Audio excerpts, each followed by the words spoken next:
como este. Tenemos primero el regreso del PRI a Los Pinos y la connotación histórica que eso tiene. Tenemos el mensaje de Enrique Peña Nieto en Palacio Nacional, donde delinea 5 grandes asuntos, 13 grandes acciones que han sido informadas ampliamente. Tenemos ayer domingo la firma de un pacto político nacional llamado Pacto por México, que coloca el concepto poderes fácticos como el gran foco de atención a seguir. Y tenemos esto que me parece que es lo más urgente por la naturaleza de los hechos, por la violencia, por lo que le costó prácticamente la vida y un ojo a 2 personas. Estamos frente a una persona que está en estado de coma inducido y otra persona que está prácticamente ya pues con el ojo perdido en esta situación de violencia. Y la gran pregunta, ¿qué puede explicar una cosa de estas? Sabedores los 4 que no tenemos los elementos consistentes para afirmar una cosa o la otra, no quedan muchas alternativas más que una expresión extrema de inconformidad por el arribo de Peña Nieto a la presidencia o una gran provocación, una expresión violenta a la manera de los halcones del 68, y entonces tendríamos que preguntarnos quién está detrás y para qué. No se me ocurre otra cosa, Denise. Tú estabas ahí en el Museo de Memoria y Tolerancia, seguimos tu tuit en donde narrabas lo que tú veías ahí precisamente frente a la Alameda Central, esa hermosa Alameda recién remodelada que fue también dañada muy gravemente en el corredor Alameda Reforma, con este paso de personas que iban claramente a la destrucción. Sí, yo llegué a Avenida Juárez alrededor de mediodía porque había quedado de verme ahí con mis alumnos.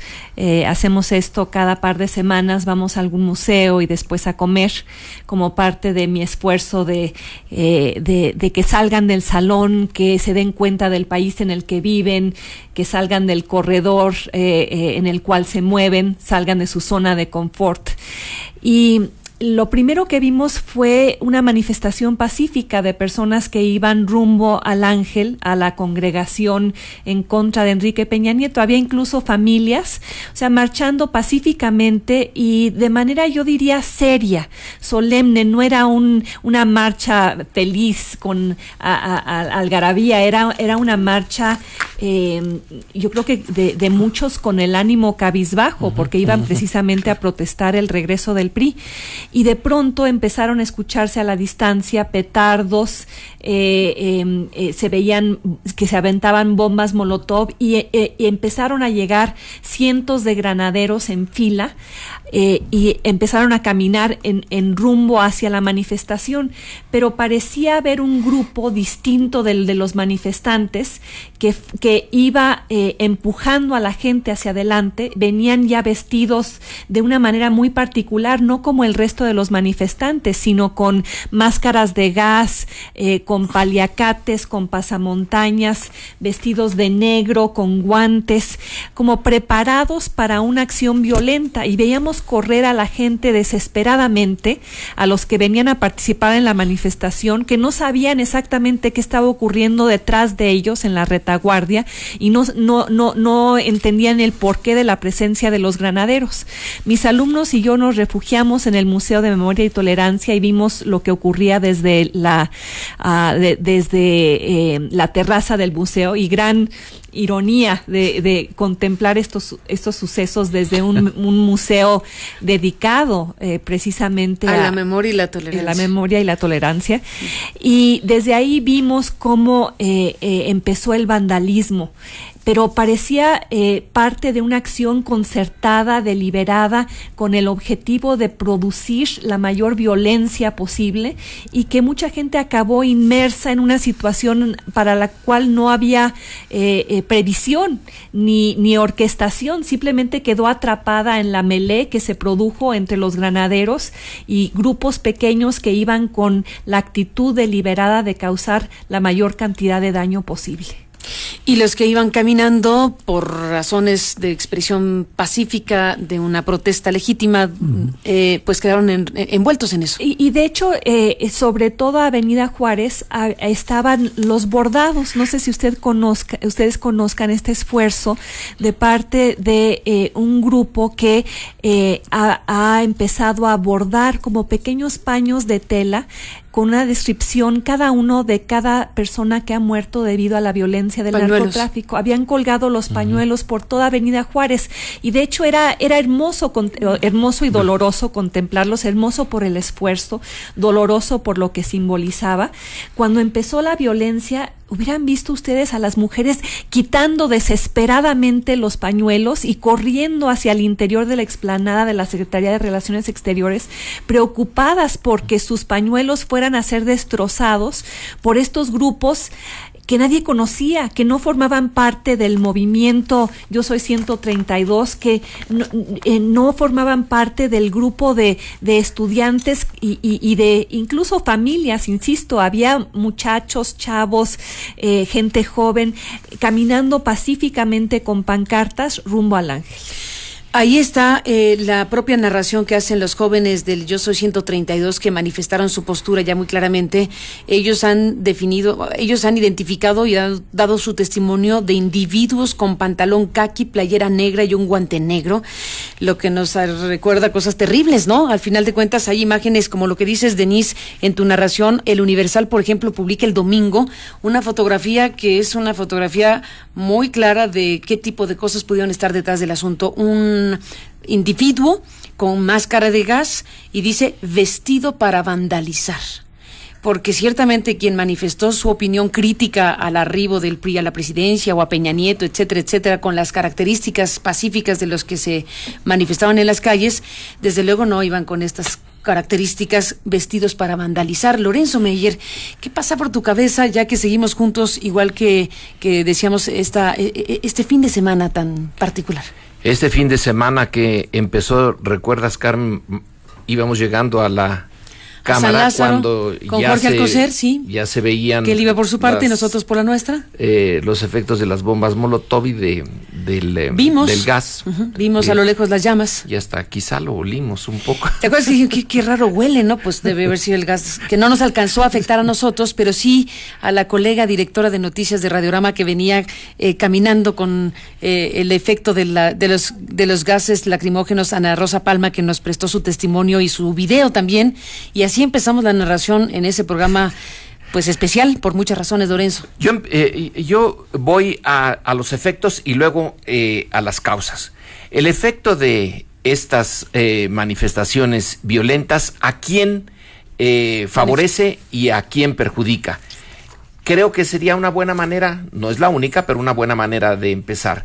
Perjudica a toda la izquierda y a todos los que protestaban y protestarán contra el arribo del PRI al poder, a esta segunda etapa del PRI que empieza ahora y solo Dios sabe cuándo va a terminar. Ellos son los afectados, o somos los afectados, si yo me considero parte de quienes se sienten mal por cómo han tomado, el cariz que han tomado las cosas políticas en México. Si ellos son los afectados, los beneficiados, bueno, pues tienen que ser todos los otros, los que están de acuerdo y los que tienen ahora el ejercicio del poder. ¿Cómo explicarlo? Hay básicamente dos caminos, ya los enunciaste tú, vamos a ponerlos más claros. Una de dos, o es una expresión de ira de una minoría, pero realmente muy enojada, descontenta, que ya no tiene por dónde canalizar su descontento, salvo con la violencia directa. ¿Es eso o es que alguien la preparó desde el otro lado de la izquierda? Porque si a quien afecta es a la izquierda y a los inconformes, entonces lo prepara desde la barricada opuesta. No sería la primera vez que eso ocurre, ni aquí ni en ninguna otra parte. Se necesita realmente pocas personas, pero bien dirigidas, y en el Reforma de hoy viene de la confesión de alguien que dice que les pagaron 300 pesos, más o menos, son el tipo de pagos que se hicieron durante la elección o días antes de la elección, lo que se hace muchas veces. No hay más que estas dos cosas. Ahora, Carmen, si suponemos que fue la ira desbocada, entonces yo me remito al 2006. En el 2006, Andrés Manuel dijo en varias oportunidades que si se había tomado Reforma era para canalizar la ira por esa vía, que no se rompió un solo vidrio, que no hubo un solo herido en el 2006 y que había razones para estar inconforme con esa elección que le dio el triunfo a Calderón, pero no hubo violencia. En esta ocasión ya Andrés Manuel no se metió para nada, no tomó ninguna calle ni nada, pero entonces una explicación sería esa, la violencia ahora sí ya no había quien la canalizara por otro lado. Si es una situación orquestada por alguien, le salió muy bien. Hasta ahorita le ha salido perfecto. Mientras no se pueda descubrir quién lo hizo, esto de los guantes negros, bueno, nos acordamos de los guantes blancos del 68. Cuando tú dices de los halcones 68, en realidad los halcones son del 71. 71, claro, sí. Estaban preparados para no repetir lo del 68, para que no se usaran a uniformados, se diluyera el origen de esto, se tratara de decir que eran estudiantes también, estudiantes contra estudiantes. Pero ahora sabemos muy bien que fueron el gobierno del Distrito Federal, preparación con asesores militares, y que incluso algunos de los halcones tuvieron cursos fuera de México. Vaya. Ahora lo sabemos con mucha claridad. Ahora lo sabemos. En esta circunstancia sería inocente de nuestra parte, ya no estamos en la edad de la inocencia, suponer que no pudo haber esto. Probablemente nadie lo orquestó, pero dada los antecedentes históricos, sería imprudente no suponer como una de las posibilidades. Insisto, entonces, o fue alguien que logró lo que quería, de momento desprestigiar a quienes se oponen, a quienes querían manifestarse en contra, o es una cosa genuinamente casi demencial, pero absurda en más de un sentido. Cualquiera de las dos puede tener implicaciones en el largo plazo. Citaste a Reforma, Lorenzo Meyer, esta nota de Yáscara López, en donde dice que integrantes de un grupo anarquista revelaron que les pagaron 300 pesos por hacer disturbios y reventar la toma de posesión del presidente Enrique Peña Nieto. Es lo que dice Reforma. Al menos 8 integrantes de la Unión de la Juventud Revolucionaria de México, detenidos el sábado, narraron a policías de investigación de la Procuraduría Capitalina que fueron citados a las 7 horas en la estación del Metro San Lázaro, aunque se negaron a decir quiénes los contrataron. Los radicales precisaron a los agentes que el objetivo era destruir lo que hallaran a su paso, que si ese era el propósito, lo hicieron perfectamente, y así lo hicieron. Luego de partir de la estación del metro hacia el recinto legislativo, prendieron fuego a la primera patrulla que hallaron, un vehículo de la Procuraduría del DF marcado con el número 3087, todo esto que nos narró Rocío Méndez con mucha claridad. Pues ahí está el dato que da Reforma sobre estas personas que se identifican a sí mismos como anarquistas, que dijeron les pagaron 300 pesos. Bueno, los anarquistas no cobrarían por hacer, los anarquistas, ¿qué son? Tampoco puedo decir que los anarquistas son precisamente entes violentos. ¿Estás de acuerdo? Genuinos del siglo XIX, es otra cosa, ¿no? Que vienen de una visión del mundo realmente sofisticada. Sí. Y sí usan la violencia. Los anarquistas desde el principio empezaron a usar la violencia, atentados contra el zar, atentados contra gobernantes. Ahí iban, no atentados a lo estúpido, iban con un objetivo muy preciso contra los símbolos máximos del poder. No, pero estos iban... Estos también, pero por 300 pesos para ir a romper cristales, ¿no? Que esos no son los símbolos del poder. En realidad están... Bueno, podrán decir que los símbolos del poder son las patrullas, los bancos, las instalaciones y los vidrios elegidos. Las tiendas de conveniencia. Bueno, en fin. Sergio Aguayo, ¿cómo ves? Mira, la violencia sigue estando presente en México, es una tradición centenaria. Siempre ha habido grupos que piensan que la violencia es el método para participar en la vida pública. Y en ese sentido creo que que el reto principal lo recibe Enrique Peña Nieto y quienes firmaron el Pacto por México, porque ponen entre sus prioridades atender la violencia.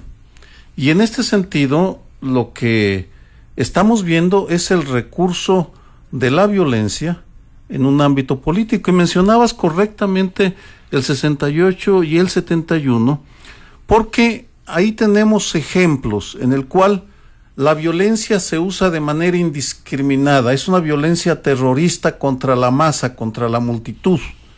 En el 2 de octubre, en particular, o en otros momentos del movimiento del 68, fueron grupos paramilitares o corporaciones policíacas y militares disfrazadas de civil. Militares, Sergio, porque por supuesto, los oficiales eran subtenientes o tenientes. Los del Estado Mayor Presidencial que disparan. Desde los edificios. Desde los edificios. Pero también estaba el Batallón Olimpia, los del Guante Blanco. Ahora tenemos los testimonios de que usaban pantalón caqui, guante negro, andaban vestidos de negro, realmente. Camiseta negra y una... No lo sabemos. Y en este sentido, voy a dos frases del discurso de Peña Nieto que ojalá y tengamos tiempo de comentarlo. Es un texto que vale la pena analizar, diseccionar, pero en una parte dice unidad dentro de la pluralidad y en otra dice que su gobierno hablará con la verdad, recurrirá a la verdad. Es decir, dos conceptos que luego retoman junto con el Pacto por México y se unifican: combatir la violencia a partir de la unidad en la pluralidad y de la verdad.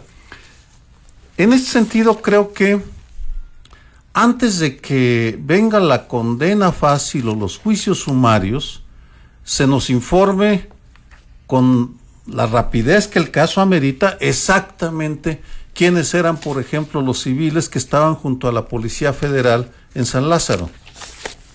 ¿Por qué estaban al lado? Hay fotografías que nos enseñaba Carmen. Nos envió un colega periodista gráfico, hay que decirlo porque no lo hemos comentado al aire para que el público esté enterado del asunto. En el sitio de Aristegui Noticias subimos precisamente estas dos fotografías que nos hizo favor de enviar este colega, que las tomó desde la Tapo y donde se muestra pues a civiles que están detrás de las vallas precisamente de la Policía Federal. O gentes vestidas de civil, a lo mejor no eran civiles. Bueno, pero personas, exacto, personas desconocidos. Exactamente, pero del lado de la policía, y subimos la fotografía que nos hizo favor de enviar este colega, precisamente porque nos parece importante dejar ese registro gráfico. ¿Quiénes eran? Eran ciudadanos que estaban caminando por ahí y que se les permitió estar detrás de las vallas en momentos como ese, o son otras personas, pero ciertamente debería saberse quiénes son. Porque hay suficientes indicios de que algo raro sucedió. Y es correcto que Marcelo Ebrard y Mondragón, gobierno del Distrito Federal y gobierno federal, condenen y acusen de que fue un acto deliberado. Pero no basta con ese término, tienen que ir más allá, porque Reforma también el día de hoy dice claramente, y cita un documento, que Mondragón fue informado con anterioridad de que se preparaban acciones violentas de este tipo.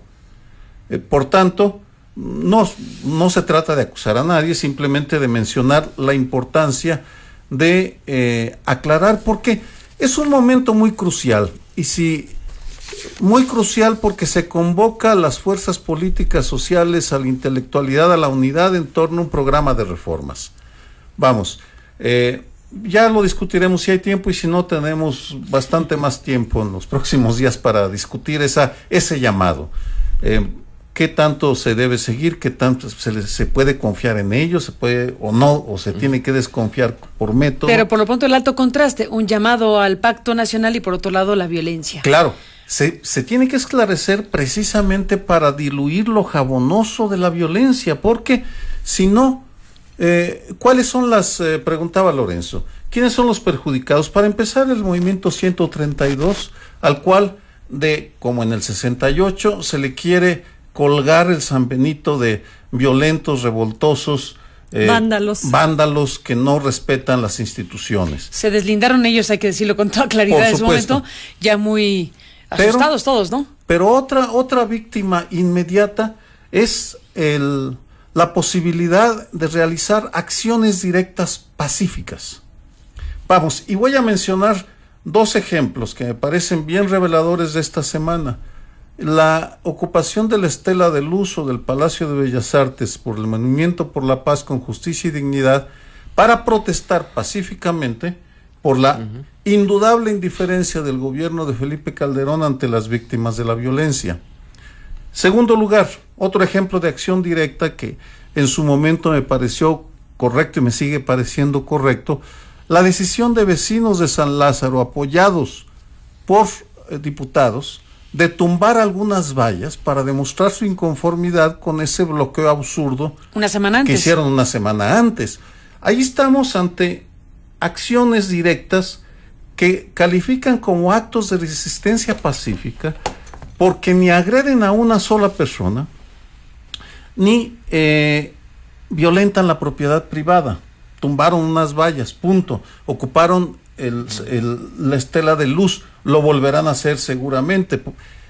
Me da la impresión que en el último de los casos, quien lo haya hecho, lo que está buscando es la posibilidad de erosionar la legitimidad que tiene la desconfianza, la disidencia, la crítica. Ahora nos quieren, otro término del discurso de Peña Nieto fue la unidad nacional. Evoca a Manuel Ávila Camacho, en el cual todos quienes crecimos con ese término sabíamos que la unidad nacional significaba uniformidad, homogeneidad, nadie podía pensar diferente. Y conformidad. Y conformidad.